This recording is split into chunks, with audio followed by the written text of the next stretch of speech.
വചനം തിരുവചനം. ഷാലോം ടിവിയുടെ വചനം തിരുവചനം ശുശ്രൂഷയിലേക്ക് സ്വാഗതം. കർത്താവിൻ്റെ പീഡാനുഭവ വേളയിൽ കർത്താവിനോടൊപ്പമുണ്ടായിരുന്ന ഒരു വ്യക്തിയെക്കുറിച്ചും ഉണ്ടായിരിക്കേണ്ടിയിരുന്നതും എന്നാൽ ഉണ്ടാകാതെ പോയതുമായ മറ്റൊരു വ്യക്തിയെക്കുറിച്ചുമാണ് നമ്മൾ ഇന്ന് ധ്യാനിക്കുവാൻ പോകുന്നത്. യേശുവിൻ്റെ കൂടെ അനുധാവനം ചെയ്തിരുന്നത് അവൻ്റെ അമ്മയായ പരിശുദ്ധ മറിയമാണ്. എന്നാൽ അവൻ്റെ വളർത്തു പിതാവും അന്ന് അവിടെ ഉണ്ടായിരിക്കേണ്ടിയിരുന്ന വ്യക്തിയുമായിരുന്നു യൗസേപ്പ് പിതാവ്. എന്നാൽ തന്നെ വിട്ട് നേരത്തെ യൗസേപ്പ് പിതാവ് പോയിരുന്നതിനാൽ, അദ്ദേഹം നേരത്തെ മരണം വരിച്ചിരുന്നതിനാൽ അവിടെ ഉണ്ടാകുവാനായിട്ട് സാധിച്ചില്ല. എന്നാൽ ഈ കുരിശിൻ്റെ വഴി നമ്മൾ ധ്യാനിക്കുന്ന കാലഘട്ടത്തിൽ, പ്രത്യേകിച്ച് യൗസേപ്പ് പിതാവിനെ കുറിച്ച് കൂടുതൽ ചിന്തിക്കുന്ന ഈ കാലഘട്ടത്തിൽ, ഈ രണ്ടു വ്യക്തികളും യേശുവിന് ഏറ്റവും പ്രധാനപ്പെട്ടവരായതുകൊണ്ട് അവരെക്കുറിച്ച് ഒരല്പം വിചിന്തനം. പരിശുദ്ധ അമ്മ യേശുവിൻ്റെ ജീവിതത്തിൽ വളരെ പ്രധാനപ്പെട്ട ഒരു വ്യക്തിയായി എല്ലായിടത്തും നമ്മൾ കാണുന്നുണ്ട്. യേശുവിന് വന്ന് പിറക്കുവാൻ ഒരു ഉദരം നൽകുന്ന സ്ത്രീയായി, ഏറ്റവും വിശുദ്ധമായ മനസ്സും ശരീരവുമുള്ള അമ്മയായി പരിശുദ്ധ അമ്മ തന്നെ കാത്തു സൂക്ഷിച്ചത് നമ്മൾ കാണുകയാണ്. എത്രയും വിശുദ്ധിയുള്ള ഒരു സ്ത്രീയിൽ പിറക്കുവാൻ ദൈവകുമാരൻ ആഗ്രഹിച്ചപ്പോൾ അവന് വേണ്ടി നിലകൊണ്ട പരിശുദ്ധതയുടെ മാതൃകയായിരുന്നു പരിശുദ്ധ കന്യാശ്രീ മറിയം. തനിക്ക് പിറക്കുവാൻ, ഈ ലോകത്തിൻ്റെ മുഴുവൻ രാജാവായ തനിക്ക് പിറക്കുവാൻ താൻ തിരഞ്ഞെടുക്കുന്ന ഇടം ഒരു കാലിത്തൊഴുത്താണെങ്കിലും അവിടെയും പരാതിയില്ലാതെ തനിക്ക് ജന്മം നൽകുന്ന ഒരമ്മയെ യേശു അന്വേഷിച്ചപ്പോൾ അവിടെയും പരിശുദ്ധ അമ്മയാണ് കടന്നു വരുന്നത്. എന്ത് അത്ഭുതകരമായ ഒരു കാഴ്ചയാണ്. വീണ്ടും നമുക്ക് കാണുവാൻ സാധിക്കുന്നു, യേശുവിൻ്റെ ജീവിതത്തിൽ പരിശുദ്ധ അമ്മയെ ദൈവം ഉപയോഗിക്കുന്ന ചില സന്ദർഭങ്ങളുണ്ട്. ഏറ്റവും പ്രധാനപ്പെട്ടത്, വളരെ രസകരമായി നിരീക്ഷിച്ചാൽ നമുക്ക് മനസ്സിലാക്കാൻ പറ്റുന്നത്, യേശു ഏറ്റവും കൂടുതൽ അനുഭവിച്ചിരുന്ന ഒരു പ്രലോഭനം, അതുകൊണ്ട് തന്നെ അവൻ വേണ്ട എന്ന് വെച്ച് എപ്പോഴും അതിനെ തഴഞ്ഞുകൊണ്ടിരുന്നതുമായ ഒരു പ്രലോഭനമാണ് അത്ഭുതങ്ങൾ ചെയ്യുക എന്നത്. കാരണം താൻ ദൈവത്തോടുള്ള സമാനത നിലനിർത്തേണ്ടത് ഒരു കാര്യമായി പരിഗണിക്കാതെ മനുഷ്യനായി എളിമപ്പെട്ട് ജീവിക്കുന്നതിൽ ആനന്ദം കണ്ടെത്തുന്ന യേശുവിനെയാണ് നമ്മൾ കാണുന്നത്. പിശാച് പോലും യേശുവിൻ്റെ പിന്നാലെ പോയി അവനെ പ്രലോഭിപ്പിച്ചിരുന്നത് അത്ഭുതങ്ങൾ കാണിക്കാനാണ്. എന്നാൽ യേശുവിൻ്റെ പരസ്യ ജീവിതത്തിൻ്റെ സമയമായി, സ്നാനവും സ്വീകരിച്ചു കഴിഞ്ഞു, വലിയൊരു പ്രാർത്ഥനയും ഒക്കെ കഴിഞ്ഞു. എന്നിട്ടും അവിടുന്ന് അത്ഭുതം പ്രവർത്തിക്കുവാനുള്ള തൻ്റെ, അല്ലെങ്കിൽ അടയാളങ്ങൾ പ്രവർത്തിക്കുവാനുള്ള തൻ്റെ ആ ദൗത്യത്തിലേക്ക് പ്രവേശിക്കുന്നതിൽ ഒരല്പം വിമുഖത പോലെ നിരീക്ഷിച്ചാൽ കാണാവുന്ന ഒരു രസകരമായ കാര്യമാണ്. അങ്ങനെ ഇരിക്കുമ്പോൾ യേശുവിനെ കൊണ്ട് നിർബന്ധമായി അത് ചെയ്യിക്കുവാൻ ഒരാൾ വേണം. അതാരാണ്? ദൈവം തിരഞ്ഞെടുത്തു പരിശുദ്ധ അമ്മയെ തന്നെ. അതായത് യേശുവിന് പരിശുദ്ധ അമ്മയുടെ ഒരു കൽപ്പനയെ അവഗണിക്കുവാനാവില്ല. എളിമ പലപ്പോഴും നമ്മൾ കടന്നു പോകുന്നത്, അഥവാ എളിമയുടെ ഒരു ചിന്തയിൽ നിന്ന് പലപ്പോഴും നമ്മൾ വിമുക്തരായി വലിയ കാര്യങ്ങൾ ചെയ്യുവാൻ തീരുമാനിക്കുന്നത് നമ്മളെക്കാളും അധികാരമുള്ള ഒരാൾ നമ്മളോട് ആജ്ഞാപിക്കുമ്പോഴാണ്. നമ്മളുടെ മേലധികാരിയുടെ ആജ്ഞ സ്വീകരിക്കലാണ് ആ ആജ്ഞ ധിക്കരിക്കുന്ന എളിമയുടെ രൂപത്തെക്കാളും ഏറ്റവും നല്ലത്. അതുകൊണ്ട് അനുസരണമാണ് ബലിയേക്കാളും ശ്രേഷ്ഠം. അതിനാൽ പരിശുദ്ധ അമ്മയുടെ വാക്കുകൾ അനുസരിക്കുവാൻ വേണ്ടി യേശു അത്ഭുതം പ്രവർത്തിക്കുന്നതാണ് കാനായിലെ കല്യാണത്തിൽ.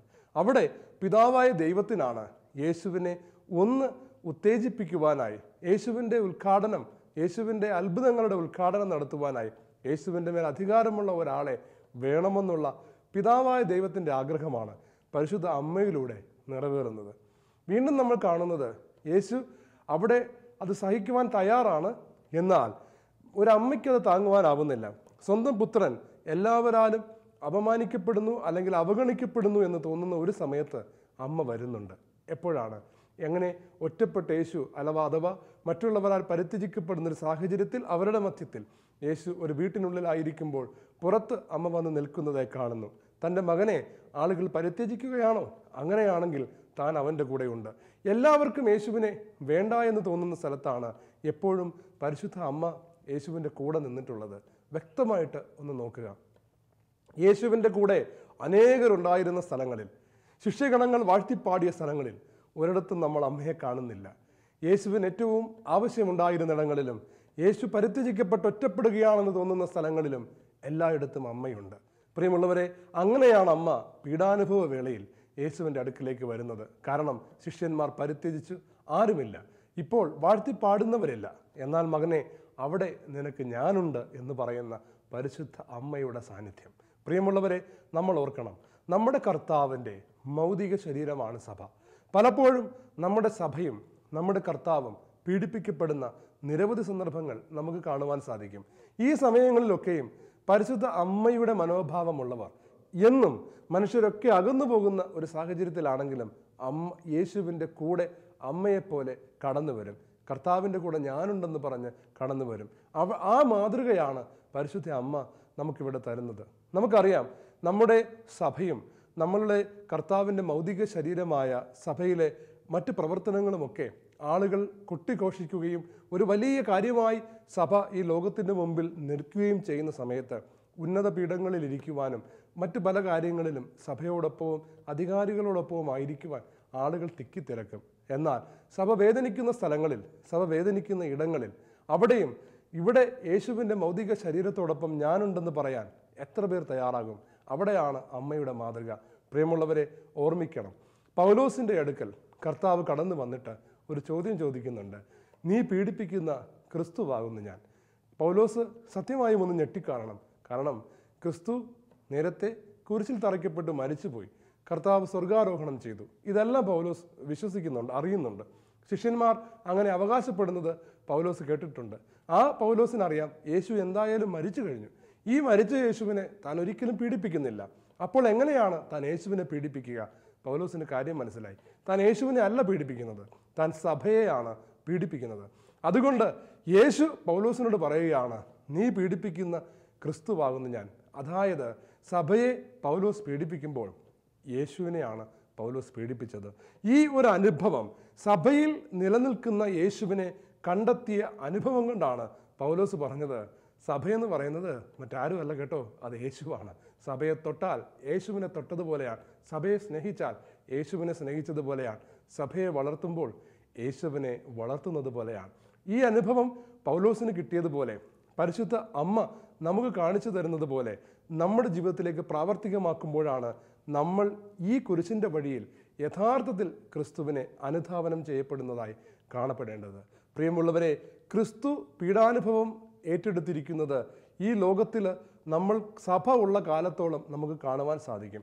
ലോകത്തിൽ സഭ എവിടെയൊക്കെ തിരസ്കൃതമാകുന്നുവോ, വിമർശിക്കപ്പെടുന്നുവോ, വേദനിക്കപ്പെടുന്നുവോ, ആ സ്ഥലങ്ങളിലെല്ലാം നമ്മുടെ ഈശോ വേദനിക്കുകയാണ്, നമ്മുടെ ഈശോ പീഡിപ്പിക്കപ്പെടുകയാണ്.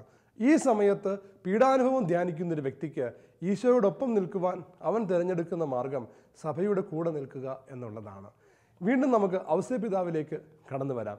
ഔസേപ്പിതാവിന് ഒരുപാട് നന്മകൾ കർത്താവ് കൊടുത്തിട്ടുണ്ട്.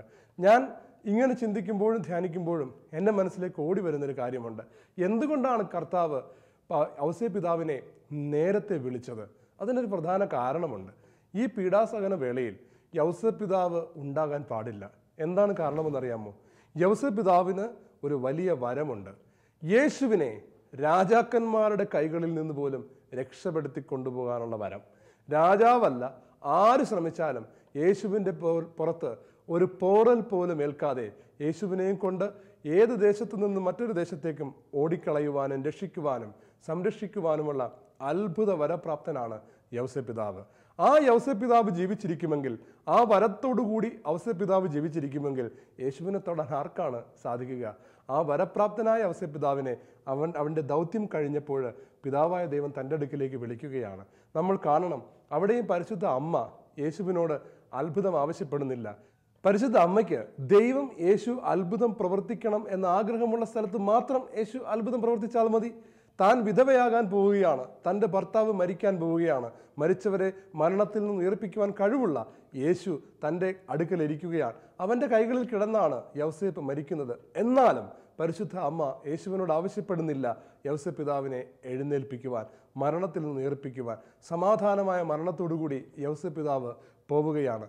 ഈ യൗസേപ്പിതാവിനെ കുറിച്ചാണ് ഇവിടെ ആബ്സെൻ്റായ, ഈ സ്ഥലത്ത് ഉണ്ടാകാതെ പോയ, പീഡാനുഭവ വേളയിൽ യേശുവിൻ്റെ അടുക്ക് നിൽക്കുവാനായിട്ട് ഭാഗ്യം ലഭിക്കാതെ പോയ, അഥവാ ദൈവം അനുവദിക്കാതെ പോയ യൗസേപ്പിതാവിനെ കുറിച്ച് നമ്മൾ ഒരല്പം ചിന്തിച്ച് നോക്കണം. യൗസേപ്പിതാവിൻ്റെ ഏറ്റവും പ്രധാനപ്പെട്ട വരം യേശുവിനെ സംരക്ഷിക്കുക എന്നുള്ളതാണെന്ന് നമ്മൾ കണ്ടു കഴിഞ്ഞു. യൗസേപ്പിതാവിൻ്റെ ഏറ്റവും വലിയ അനുഗ്രഹം യേശുവിനെ യേശുവെന്ന് വിളിച്ച ആദ്യത്തെ പുരുഷനാണ് അവിടുന്ന്. ഈ വരം കർത്താവ് യൗസേപ്പിന് നൽകിയപ്പോൾ മാതാവിനോടൊപ്പം യേശുവേ യേശുവേ എന്ന് ഏറ്റവും അധികം പ്രാവശ്യം യേശു മരിക്കുന്നതിന് മുമ്പ് യേശുവിനെ വിളിച്ച, ക്രൂശ് മരണത്തിലേക്ക് പോകുന്നതിന് മുമ്പ് അവൻ്റെ നാമം ഏറ്റവും അധികം പ്രാവശ്യം ഉരുവിട്ട 2 വ്യക്തികളാണ് അമ്മയും യൗസേപ്പിതാവും. പ്രിയമുള്ളവരെ, ഈ യൗസേപ്പിതാവ് ഈജിപ്തിലേക്ക് യേശുവിനെയും കൊണ്ട് കടക്കുന്നത് നമ്മൾ കാണുന്നുണ്ട്. എന്ത് മനോഹരമാണ്! ഞാൻ ഓർക്കുകയാണ്, യേശുവിൻ്റെ മനോഹരമായ ഒരു വിളി, അഥവാ പിതാവായ ദൈവം ഏൽപ്പിച്ച ഒരു ദൗത്യമാണ് ഈജിപ്തിൽ പോയി ജീവിക്കുക എന്നുള്ളത്. ഇന്ന് ലോകത്തിൽ മുഴുവൻ ആഫ്രിക്കൻ ദേശങ്ങളിലുള്ളവർ മൈഗ്രേറ്റ് ചെയ്ത് അഭയം തേടുന്നൊരു കാലഘട്ടമാണ്. അപ്പോൾ കത്തോലിക്ക സഭയിലെ ഒരു സമർത്ഥനായ ആഫ്രിക്കൻ വംശജനായ മാർക്ക് നീമോ എന്ന് പറയുന്ന ഒരു സുവിശേഷ പ്രഘോഷകൻ ഒരിക്കൽ അഭിമാനത്തോടെ പറയുന്നൊരു കാര്യം ഞാൻ കേട്ടു. അദ്ദേഹം പറയുകയാണ്, യേശുവിനെ ഈ ഈജിപ്റ്റ് എന്ന് പറയുന്നത് ആഫ്രിക്കൻ മേഖലയിലാണല്ലോ വരുന്നത്. അതുകൊണ്ട് മാർക്ക് നീമോ ഇങ്ങനെ പറയുകയാണ്, ഞങ്ങൾ ഈ ലോകം മുഴുവനും അഭയാർത്ഥികളായി ഓടി നടക്കുമ്പോൾ കർത്താവിൻ്റെ മുഖത്തേക്ക് നോക്കുമ്പോൾ ഞങ്ങൾക്കൊരാശ്വാസമുണ്ട്. കാരണം യേശു ഞങ്ങളോട് പറയുകയാണ്, നിങ്ങൾ ലോകത്തിൽ അഭയാർത്ഥികളായി പോകുന്നതിൽ ലജ്ജിക്കേണ്ട കാര്യമൊന്നുമില്ല. കാരണം എന്താണെന്നറിയാമോ? ഈ ലോകത്തിൻ്റെ മുഴുവൻ അധിപതിയായ ഞാൻ നിങ്ങളുടെ ആഫ്രിക്കയിൽ അഭയാർത്ഥിയായി താമസിച്ചിട്ടുണ്ട്. എനിക്ക് നിങ്ങളുടെ ആഫ്രിക്ക ഒരു രാജാവിൻ്റെ പക്കൽ നിന്ന് രക്ഷപ്പെടുവാനായി അഭയം തന്നിട്ടുണ്ട്. എനിക്ക് അഭയം തന്ന ആഫ്രിക്കൻ മേഖലയിൽ നിന്നുള്ള നീ അഭിമാനത്തോടെ ഇരിക്കുക. കാരണം ഈ ദേശത്തിൻ്റെ അധിപതിയായ ഞാൻ നിങ്ങളുടെയൊക്കെ നാട്ടിലാണ് ഒരു അഭയാർത്ഥിയായി എൻ്റെ അപ്പനോടും അമ്മയോടുമൊപ്പം താമസിച്ചത്. ഇങ്ങനെ വളരെ ലളിതമായ ചില കാര്യങ്ങൾ ചെയ്യുവാൻ യേശുവിന് തൻ്റെ അപ്പനെയും അമ്മയും ആവശ്യമുണ്ടായിരുന്ന സമയത്തെല്ലാം ഈ അപ്പനും അമ്മയും പൂർണ്ണമായി സഹകരിക്കുകയാണ്. ഒന്ന് ഓർത്ത് നോക്കണം, പ്രസവിച്ച സമയത്ത് സ്വന്തം കുടുംബത്തിൽ സ്വന്തം വീട്ടുകാരുടെ സാന്നിധ്യത്തിൽ പ്രസവിക്കുവാനുള്ള അവസരം ലഭിച്ചില്ല. അതാ ആ സമയം അടുത്തപ്പോൾ ഓടുകയാണ്, പേര് രജിസ്റ്റർ ചെയ്യണമത്രേ. എത്രയോ കിലോമീറ്ററുകൾ യാത്ര ചെയ്ത് ദാവീദിൻ്റെ പട്ടണത്തിലെത്തിയവർ, കാരണം പ്രവചനം പൂർത്തിയാകുവാൻ അവിടെ തന്നെ ജന്മം നൽകണമെന്നത് ദൈവത്തിൻ്റെ ഹിതമായതുകൊണ്ട് ദൈവത്തിന് ഇവർ അവിടെ എത്തിക്കണമായിരുന്നു. ദൈവത്തിൻ്റെ ഹിതം എന്തിനങ്ങനെ എന്നവരൊരിക്കലും തിരിച്ചു ചോദിക്കുന്നില്ല. ദൈവത്തോടൊപ്പം നിൽക്കുന്ന യൗസേപ്പും മാതാവുമാണ് നമ്മൾ കാണുന്നത്. ഈ കുരിശിൻ്റെ വഴി സത്യം പറഞ്ഞാൽ അന്ന് തന്നെ തുടങ്ങിയതല്ലേ? മാതാവ് പൂർണ്ണ ഗർഭിണിയായിരുന്നപ്പോൾ അമ്മയിലെ യേശുവിനെയും കൊണ്ട് ഇവരെ 2 പേരും പോയൊരു യാത്രയുണ്ടല്ലോ, അതൊരു സഹനത്തിൻ്റെ യാത്രയല്ലേ? അവർ വീടുകൾ തോറും വാതിലുകളിൽ മുട്ടി. നമ്മൾക്ക് യേശുവിൻ്റെ ജന്മദിനം വലിയ ആഘോഷമാണ്. എന്നാൽ യേശുവിൻ്റെ ജന്മദിനം യൗസേപ്പ് പിതാവിനും മാതാവിനും ഒരു വലിയ കുരിശിൻ്റെ വഴിയാണ്. യഥാർത്ഥത്തിൽ അവരെല്ലായിടത്തും പോയി വാതിലിൽ മുട്ടുന്നു, അവർ തിരസ്കൃതരാകുന്നു. ഒരു മനുഷ്യൻ ജനിക്കാൻ ആഗ്രഹിക്കാത്തിടത്ത്, ഒരു മനുഷ്യൻ പിറന്നു വീഴാൻ അവൻ്റെ അപ്പനും അമ്മയും ഒരിക്കലും ആഗ്രഹിക്കാത്തിടത്ത് ഒരു കാലിത്തൊഴുത്തിൽ യേശു പിറന്നു വീഴുന്നു. അങ്ങനെ യേശു പിറന്നു വീഴുന്നതിന് 2 കാരണങ്ങളുണ്ട്. ഒന്ന്, ഹെറോദേസിൻ്റെ കൈകളിൽ നിന്ന് യേശു രക്ഷപ്പെടണമെങ്കിൽ ഹെറോദേസ് വീടുകളിലെല്ലാം നോക്കിയാൽ നടന്നാലും ഹെറോദേസ് ഒരിക്കലും വിചാരിക്കത്തില്ല, അവൻ്റെ ഒരു പടയാളിയും വിചാരിക്കത്തില്ല ഇങ്ങനെ ഒരു കുഞ്ഞ് കാലിത്തൊഴുത്തിൽ ജനിക്കുമെന്ന്. അതുകൊണ്ട് അവർ വീടുകൾ പരതി നടന്നാലും അവർ കാലിത്തൊഴുത്തിൽ നോക്കില്ല. അതിനാൽ യേശു കാലിത്തൊഴുത്തിൽ ജനിക്കണം. മനുഷ്യൻ ജനിക്കാൻ സാധ്യതയില്ലാത്തടത്ത് ജനിക്കണം. 2, നിഷ്കളങ്കരായ ആട്ടിടയന്മാർക്ക് യേശുവിനെ കാണുവാനുള്ള അവസരം. അവർ വേറെ ഏത് ഭവനത്തിലാണെങ്കിലും, കൊട്ടാര സദൃശ്യമായ മാളികകളിലാണ് യേശു ജനിച്ചിരുന്നതെങ്കിലും ഇടയന്മാർക്കൊരിക്കലും അമ്മയുടെ അടുത്ത് വന്ന് യേശുവിനെ കണ്ട് ആരാധിക്കാനാവില്ല പ്രിയമുള്ളവരെ. അതുകൊണ്ട് നിഷ്കളങ്കരായ ഈ ഇടയർക്ക് കർത്താവിനെ കാണുവാൻ അവസരം കൊടുക്കുവാൻ കർത്താവ് ആഗ്രഹിച്ചിട്ടുണ്ട്. കാരണം കർത്താവിന് നിഷ്കളങ്ക ഹൃദയർ എന്നും ദൈവത്തെ കാണും എന്നുള്ള അവിടുത്തെ ഒരു തീരുമാനമാണ്. അവിടെ യേശു ജനിക്കുമ്പോൾ ഇവർ കാണാതെ പോവുകയോ ദൈവത്തിനത് സഹിക്കില്ല. അതിനാൽ അവർക്ക് കയറാൻ പറ്റുന്നൊരിടത്ത് വേണം യേശുവിന് ജന്മം കൊടുക്കാൻ. ഒരാൾ മരിക്കാൻ ആഗ്രഹിക്കാത്തടത്ത് മരിച്ചതാണ് കുരിശെങ്കിൽ, ഒരാൾ ജനിക്കാൻ ആഗ്രഹിക്കാത്തടത്ത് ജനിച്ചു വീണതാണ് യേശുവിൻ്റെ കാലിത്തൊഴുത്ത്. അങ്ങനെ യേശുവിൻ്റെ ജനന സമയത്ത് തന്നെ സഹനങ്ങൾ സ്വീകരിച്ച അമ്മയും അച്ഛനുമാണ് യേശുവിനോടൊപ്പം യഥാർത്ഥത്തിൽ ഉണ്ടായിരിക്കേണ്ടിയിരുന്നത്. എന്നാൽ അതിൽ അച്ഛൻ പോയി അമ്മ മാത്രം ബാക്കിയാണ്. ഈ അച്ഛനെ നമ്മൾ ഒരിക്കൽ കൂടി കണ്ടുപഠിക്കണം എന്ന് ഞാൻ പറയുകയാണ്. ഈ യൗസേപ്പ് പിതാവിന് സ്വന്തമായ ഒരുപാട് ഡ്രീംസ് ഉണ്ടായിരുന്നിരിക്കണം. താൻ കല്യാണം കഴിച്ചു കഴിഞ്ഞപ്പോൾ തീർച്ചയായിട്ടും കല്യാണത്തെക്കുറിച്ച് ചിന്തിക്കുമ്പോൾ അദ്ദേഹത്തിൻ്റെ വിരക്തിയൊക്കെ വളരെ പ്രസിദ്ധമാണ്. എങ്കിലും ഒരു കുടുംബജീവിതം ആഗ്രഹിക്കുമ്പോൾ ഒന്ന് സെറ്റിലാകുക, ഒരു വീട് വയ്ക്കുക, ഒരു സ്ഥലത്ത് സമാധാനമായി താമസിക്കുക, ദേവാലയത്തിൽ പോവുക, വരിക, പ്രാർത്ഥിക്കുക, ഇങ്ങനെയൊക്കെയുള്ള സ്വപ്നങ്ങളായിരിക്കുന്ന സമയത്താണ് തൻ്റെ സെറ്റിൽമെൻറ്റിനുള്ള സകല സ്വപ്നങ്ങളെയും തല്ലി തകർത്തുകൊണ്ട് ദൈവം ഈജിപ്തിലേക്ക് രായ്മാനം കടത്തിയത്. പ്രിയമുള്ളവരെ, ഇന്നത്തെ കുടുംബനാഥന്മാരെയും നാഥകളെയും വെല്ലുവിളിക്കേണ്ടതാണ് അവരുടെ സമർപ്പണം. നമ്മളെല്ലാവരും ജീവിതം സെറ്റിലാകുവാൻ എങ്ങനെയാണ് സാധിക്കുക എന്ന് നോക്കി നടക്കുകയാണ്.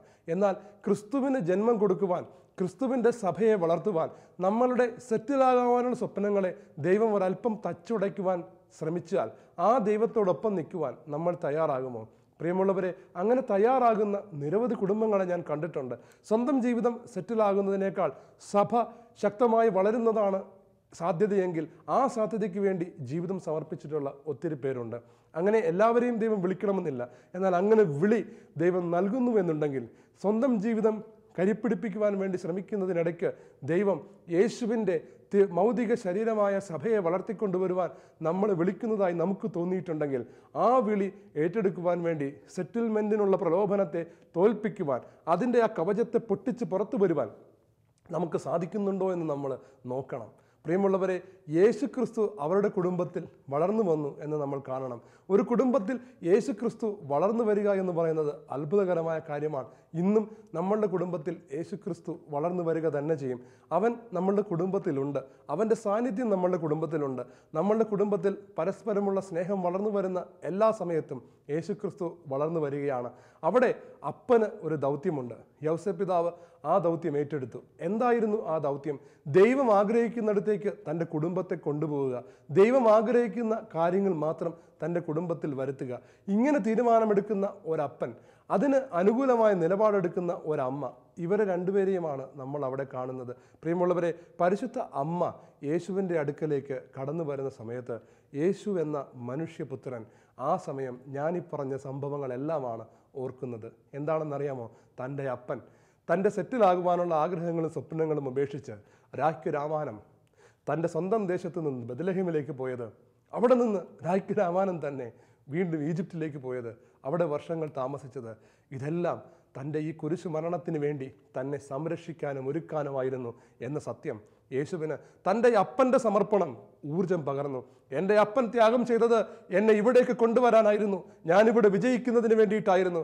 എൻ്റെ അപ്പൻ ഈജിപ്തിൽ താമസിച്ചത്, അന്യഭാഷ സംസാരിക്കുന്ന ദേശത്ത് താമസിച്ചത് എന്നെക്കുറിച്ചുള്ള എൻ്റെ ദൈവത്തിൻ്റെ വിളി നിറവേറ്റുവാൻ വേണ്ടിയിട്ടായിരുന്നു. യേശു അമ്മയുടെ കണ്ണുകളിലേക്ക് നോക്കിയപ്പോൾ യേശു കാണുകയാണ്, അമ്മ പേറുന്ന വൈധവ്യത്തിൽ അപ്പൻ്റെ വലിയ സ്നേഹത്തിൻ്റെ, അപ്പൻ്റെ വലിയ കരുതലിൻ്റെ ഓർമ്മകളുണ്ട്. അമ്മയുടെ കണ്ണുകളിലേക്ക് നോക്കുമ്പോൾ അവൻ അപ്പൻ്റെ നോട്ടവും കണ്ടു കാണത്തില്ലേ? അപ്പോൾ അപ്പനും അമ്മയും ഒരുമിച്ച് സഹിച്ച ആ വലിയ സഹനങ്ങളെല്ലാം തന്നെ ഉയർന്ന റാങ്കോടുകൂടി ഈ വലിയ പരീക്ഷ പാസ്സാക്കുവാൻ വേണ്ടിയായിരുന്നു എന്ന സത്യം. അതെ, ഇന്നത്തെ മാതാപിതാക്കളെല്ലാം ഉയർന്ന റാങ്കോടുകൂടി മക്കൾ പാസ്സാകുവാൻ വേണ്ടി പഠിപ്പിച്ചു കൊണ്ടിരിക്കുമ്പോൾ ഈ ലോകത്തിലെ ഏറ്റവും ഉയർന്ന റാങ്ക് നേടുവാൻ വേണ്ടി യേശുവിനെ വളർത്തിക്കൊണ്ടുവന്ന അപ്പനും അമ്മയും ആണ് അമ്മയിലൂടെ യേശുവിൻ്റെ മുമ്പിൽ ആ സമയം വെളിപ്പെട്ടത്. നിങ്ങൾക്കറിയാമോ, കർത്താവ് കുരിശ് മരണത്തിലൂടെ, അതെ, കുരിശ് മരണത്തോളം തന്നെ താഴ്ത്തിയതിലൂടെ അവൻ എല്ലാവർക്കും മേലായ നാമം സ്വീകരിച്ചു. ദൈവം അവന് സകല നാമങ്ങൾക്കും മേലായ നാമം നൽകി. ഒന്നാം റാങ്കുകാരനായി യേശു മാറുന്ന ഒരു വലിയ കാഴ്ചയാണ് ഈ ലോകത്തിൽ. ഇനി മറ്റൊരു നാമവും യേശുവിൻ്റെ നാമത്തിൻ്റെ മീതെ വരാതിരിക്കുവാൻ തക്കവണ്ണം യേശു കുരിശിൽ തന്നെ താഴ്ത്താൻ പോവുകയാണ്. ഈ പരീക്ഷ അവൻ പാസ്സായാൽ ലോകത്തിലെ എല്ലാ നാമങ്ങൾക്കും മേലായ നാമം മനുഷ്യപുത്രനായ യേശുവിന് ലഭിക്കും. അവൻ്റെ നാമം ഉയരാൻ പോവുകയാണ്. യൗസേപ്പ് ആദ്യമായി വിളിച്ച യേശു എന്ന നാമം, അമ്മ ആദ്യമായി വിളിച്ച യേശു എന്ന നാമം, അവരെടുത്ത ത്യാഗങ്ങൾ, ഇതെല്ലാം ഇവനെ ഈ പരീക്ഷ പാസ്സാക്കുവാൻ വേണ്ടിയായിരുന്നു എന്ന സത്യം ആ അമ്മയുടെ ഒറ്റ നോട്ടത്തിൽ അവൻ തിരിച്ചറിയുകയാണ്. തീർച്ചയായും യാത്രയ്ക്ക് മുന്നോട്ട് പോകുവാൻ അവനത് കരുത്ത് പകരും. അതെ, തൻ്റെ കൂടെ രാത്രി ഉറക്കമിളച്ച് കൂട്ടിരുന്ന അമ്മ, പരീക്ഷയ്ക്ക് പഠിക്കുവാൻ ഉറക്കമിളച്ച് കൂട്ടിരുന്ന അമ്മ, ആ തൻ്റെ കൂടെ എല്ലാ സ്ഥലത്തും ട്യൂഷന് കൂടെ കൊണ്ടുവന്ന അപ്പൻ, ഇങ്ങനെയുള്ള അപ്പൻ്റെയും അമ്മയുടെയും സാന്നിധ്യം പരീക്ഷാ ഹാളിനടുത്ത് അവരൊരു ചാപ്പലിലിരുന്ന് പ്രാർത്ഥിക്കുന്നു എന്നറിയുകയാണെങ്കിൽ ഈ ആധുനിക ലോകത്തിലെ മക്കൾക്ക് എത്രയോ കരുത്ത് പകരും. പ്രിയമുള്ളവരെ, അമ്മയുടെ സാന്നിധ്യത്തിൽ ഇങ്ങനത്തെ ഒരുപാട് കഥകൾ യേശുവിന് ഓർമ്മ വന്നിട്ടുണ്ട്. തൻ്റെ കുടുംബത്തിൻ്റെ കഥ, തങ്ങൾ ജീവിതത്തിൽ പരീക്ഷണങ്ങളിൽ ഏർപ്പെടുന്ന സമയത്ത് നമ്മളുടെ മക്കൾ ഓർമ്മിക്കേണ്ട ഒരു കഥയുണ്ട്. എന്നെ വിശുദ്ധിയിൽ സൂക്ഷിക്കുവാൻ വേണ്ടി എൻ്റെ അപ്പനും അമ്മയും ഓടിയ ഓട്ടത്തിൻ്റെ കഥ, എന്നെ വിശുദ്ധിയിൽ വളർത്തിക്കൊണ്ടുവന്ന് പിശാചിനെ തോൽപ്പിക്കുന്ന ഒരു വ്യക്തിയായി തീർക്കുവാൻ വേണ്ടി എൻ്റെ ഭൂമിയിലെ മാതാപിതാക്കൾ മാതാപിതാക്കൾ സഹിച്ച ത്യാഗത്തിൻ്റെ കഥ, അവർ ഓടിയ പള്ളികളുടെ കഥ, അവർ ഇരുന്ന് പ്രാർത്ഥിച്ച സമയത്തിൻ്റെ കഥ, അവർ മുട്ടുമടക്കി ദൈവസന്നിധിയിലായിരുന്ന ഓർമ്മകൾ, അവർ ഉരുവിട്ടുകൊടുത്ത ദൈവവചനത്തിൻ്റെ ഓർമ്മകൾ, ഇതൊക്കെ ഇന്നത്തെ ഒരു കുഞ്ഞിന് ഓർമ്മ വരികയാണെങ്കിൽ അവൻ ഭാവിയിലെ പ്രലോഭനങ്ങൾ അല്ലെങ്കിൽ അവൻ നേരിടാൻ പോകുന്ന പ്രലോഭനങ്ങളുടെ മുൻപിൽ അവൻ ആ ഓർമ്മ കടന്നു വരും. ഞാൻ ഓർക്കുകയാണ് ബഹുമാനപ്പെട്ട സന്തോഷ് കരുമാത്ര ഒരു കൺവെൻഷനിൽ പറഞ്ഞൊരു സംഭവം. ഒരു ചെറുപ്പക്കാരൻ അവൻ്റെ ജപമാല ചൊല്ലുന്ന അമ്മയുടെ ഓർമ്മ, ഗൾഫ് രാജ്യത്തിൽ വെച്ച് അവന് പാപം ചെയ്യുവാനുള്ള പ്രലോഭനമുണ്ടായപ്പോൾ അവൻ്റെ കാതുകളിൽ അവൻ്റെ അമ്മയുടെ പ്രാർത്ഥന മുഴങ്ങിയിട്ട് അവൻ ആ അവസ്ഥയെ തരണം ചെയ്തു എന്ന് പറയുന്ന ഒരു വലിയ സംഭവം ഞാൻ കേട്ടതാണ്. പ്രിയമുള്ളവരെ, ഇങ്ങനെ എത്രയോ അനുഭവങ്ങൾ സ്വന്തം പ്രാർത്ഥിക്കുന്ന അപ്പൻ്റെയും അമ്മയുടെയും, തന്നെ വിശുദ്ധിയിൽ വളർത്തിക്കൊണ്ടുവരുവാൻ വേണ്ടി കഷ്ടപ്പെട്ട സ്നേഹമുള്ള അപ്പൻ്റെയും അമ്മയുടെയും ഓർമ്മ ഒരു കുഞ്ഞിനെ പിന്തുടരണം. അങ്ങനെ പിന്തുടരുമ്പോൾ അവൻ പരീക്ഷണങ്ങളുടെ ഒരു വലിയ മേഖലയിലേക്ക് കടന്നു വരുമ്പോൾ അതിനെ തരണം ചെയ്യുവാനുള്ള വലിയ ഊർജം അവൻ്റെ കൈകളിലേക്ക് വരും. എത്ര വലിയ കുരിശ് അവൻ്റെ തോളിൽ എടുത്തു വെച്ച് കൊടുത്താലും അതിനേക്കാൾ വലിയ കുരിശ് എടുക്കുവാനുള്ള പ്രാപ്തി തനിക്കുണ്ട്. കാരണം താൻ പിറന്നത്, താൻ വളർന്നത് ഈ അപ്പൻ്റെയും അമ്മയുടെയും കൂടെയാണ് എന്ന വലിയ മഹത്വം. പ്രിയമുള്ളവരെ, ആ ഒരു ചിന്ത നമ്മളുടെ മക്കൾക്ക് ലഭിക്കുവാൻ തക്കവിധം നമ്മളുടെ ജീവിതം ക്രമപ്പെടട്ടെ. നമ്മുടെ അപ്പനും അമ്മയും അഥവാ ആ കുഞ്ഞുങ്ങളുടെ അപ്പനും അമ്മയും സഭയ്ക്ക് വേണ്ടി ചെയ്തത്, യേശുവിന് വേണ്ടി ചെയ്തത്, അവർ ഓടിയ ഓട്ടങ്ങൾ, അവർ മുട്ടുകുത്തി നിന്ന് പ്രാർത്ഥിച്ചത്, അവർ ദൈവസന്നിധിയിൽ കണ്ണുനീരൊഴുക്കിയത്, അവർ വചനവുമായി ഇരുന്നത്, ഇതൊക്കെ കുഞ്ഞിൻ്റെ ഓർമ്മയിൽ പതിയാൻ തക്കവണ്ണം ആ കുഞ്ഞിൻ്റെ മുമ്പിൽ നമ്മൾ ത്യാഗമെടുക്കണം. കുഞ്ഞിനെയും കൊണ്ട് ദൈവസന്നിധിയിലേക്ക് നമ്മൾ പോയ ചരിത്രം അവൻ ഓർക്കുവാൻ തക്കവിധം അവൻ്റെ മനസ്സിൽ നമ്മൾ അവന് വേണ്ടി ചെയ്ത ആത്മീയ കൃത്യങ്ങൾ അവൻ്റെ മനസ്സിൽ പതിയണം, അവൻ്റെ ഉള്ളിൽ പതിയണം. ആ രീതിയിൽ ദൈവത്തിൻ്റെ സന്നിധിയിൽ ജീവിക്കുന്ന മാതാപിതാക്കളായി മാറുവാൻ പരിശുദ്ധ അമ്മയുടെയും യൗസപിതാവിൻ്റെ മധ്യസ്ഥം നമ്മളോടുകൂടെ ഉണ്ടായിരിക്കട്ടെ എന്ന് ഞാൻ പ്രാർത്ഥിക്കുകയാണ്. യേശുവിനെ ധൈര്യപ്പെടുത്തിയ അമ്മ, യേശുവിനെ ധൈര്യപ്പെടുത്തിയ യൗസപിതാവിൻ്റെ ഓർമ്മകൾ നമ്മളുടെ മക്കളെ ധൈര്യപ്പെടുത്തുന്ന രീതിയിൽ നമ്മളുടെ ജീവിതത്തിലേക്ക് കടന്നു വന്ന് ഫലമണിയിക്കുവാൻ ദൈവം സഹായിക്കട്ടെ. നമുക്ക് പ്രാർത്ഥിക്കാം. കർത്താവായ യേശുവേ, അവിടുത്തെ അമ്മയെയും അച്ഛനെയും പോലെ ഈ ലോകത്തിൽ ശക്തിയുള്ള മാതാപിതാക്കളായി ജീവിക്കുവാൻ ഏതൊരു വലിയ ധാർമ്മിക അധപ്പതനത്തിൻ്റെ കാലഘട്ടത്തിലും വൻ കുരിശുകളുടെയും ആക്രമണങ്ങളുടെയും കാലഘട്ടത്തിലും അടിപതറാത്ത വ്യക്തിത്വങ്ങളായി തീരുന്ന മക്കൾ ഞങ്ങളുടെ കുടുംബങ്ങളിൽ രൂപപ്പെടുവാൻ ഞങ്ങളുടെ മേൽ തിരുക്കുടുംബത്തിൻ്റെ അഭിഷേകത്തെ അയക്കണമേ. പിതാവിൻ്റെയും പുത്രൻ്റെയും പരിശുദ്ധാത്മാവിൻ്റെയും നാമത്തിൽ ആമേൻ.